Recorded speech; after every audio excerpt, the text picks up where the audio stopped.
Hawk and Dove number 7, written and art by Rob Liefeld, with additional art help from Marat Michaels. Last issue was just kind of a one and done Batman crossover. I don't care about it that much. This issue picks up with Dove in her human form and like wearing the most skin tight dress humanly possible. It's practically painted on. Just dancing in the middle of a club, surrounded by some guys, while Hawk is over by the side, just being like, how dare she be over there dancing with guys and letting out her emotions over her ex-boyfriend. And then some big meaty guy who's drunk comes up and hugs Dove from behind. Dawn, I guess I should call her. And as soon as this happens, Hank just gets up, lays out the dude over like 3 panels, despite him not doing like anything like at all. Like by the time she says gross, he doesn't say another word. So yeah, anyway, Hank grabs Dawn and they run out of the nightclub, and they basically just 2 pages here of Hank being like, you can't get yourself so worked up over your ex and like bump and grind with every guy in there. And she's like, dude, what are you talking about? You're the one who just knocked out a guy. And he's like, somehow, I couldn't tell you how, they managed to make Hank sound sweet to Dawn, of him like caring about her. And she says, all right, I promise I'll be less, as far as I can tell, slutty, is what she's saying. But like, what? Anyway, they are immediately attacked. Hank gets a javelin through his shoulder, and then they transform into their avatars. And we see this guy named the Hunter who is hunting them. And this whole issue is basically just an extended fight scene where they keep on attacking Hunter and keep making so many fucking like one-liners about like, you should know that you shouldn't wound what you can't kill. And oh, well, will I be the hunted or the hunter? I'm sparing you, I'm telling you. So anyway, the Hunter just basically attacks them. And at one point he lops off one of Hawk's fingers. And he's like, haha, I now have the talon of an avatar.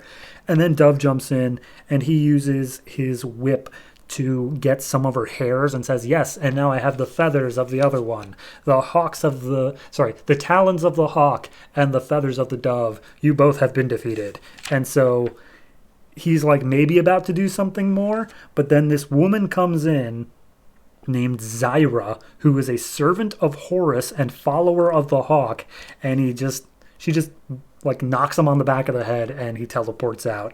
And they're like, who the hell are you and why should we trust you? And they're like, look, I can explain everything, come back to my safe house because you are in big trouble.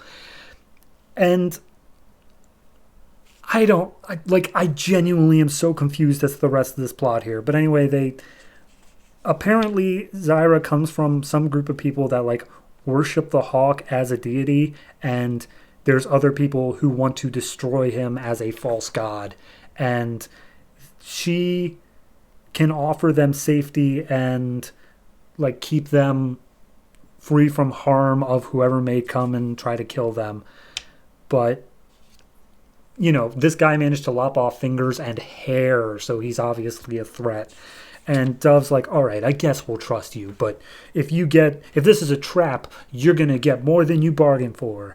And then we cut to elsewhere, where the Hunter meets up with a guy named Dakan, who just seems like your general mysticism sort of guy. And he delivers the talon and the feathers, aka the finger and the hair.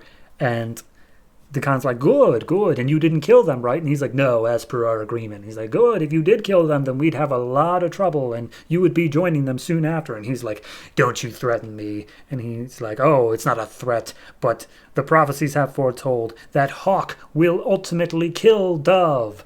Bah, bah. I don't care. This issue started off on a bad foot with the dance scene because that was just so completely what, why, how. But then you continue on to a thing of like, here's some guy who can't do anything but speak in one-liners. And then some other random this is an issue of poor seating. The only thing that comes back to the previous arc that we already set up was maybe this has something to do with the circle, but it doesn't. I know it doesn't. So, yeah, no, it's just, it's so unnecessary. It's so just completely like, all right, we just, like, for these comics that got canceled at issue 8, I just wonder why, if they didn't have more story to tell, they didn't just cancel them at issue 6. Like, clearly this is not something where it's like, oh, we're going to be able to wrap up this whole big prophecy of Hawk might kill Dove. But, like, it's not, I don't know. I'm just frustrated with this book. It's a very frustrating book because nobody acts like normal people should act. Everyone just does stupid macho stuff. Even Dove, who's supposed to be, like, the peaceful one, is just constantly like, I'm going to kick your ass, dude. All right, I give it a 3. I was about to say 4, but no, I give it a 3. And that's just, I'm so done with Hawk and Dove.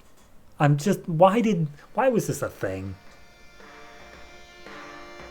God, I hate this.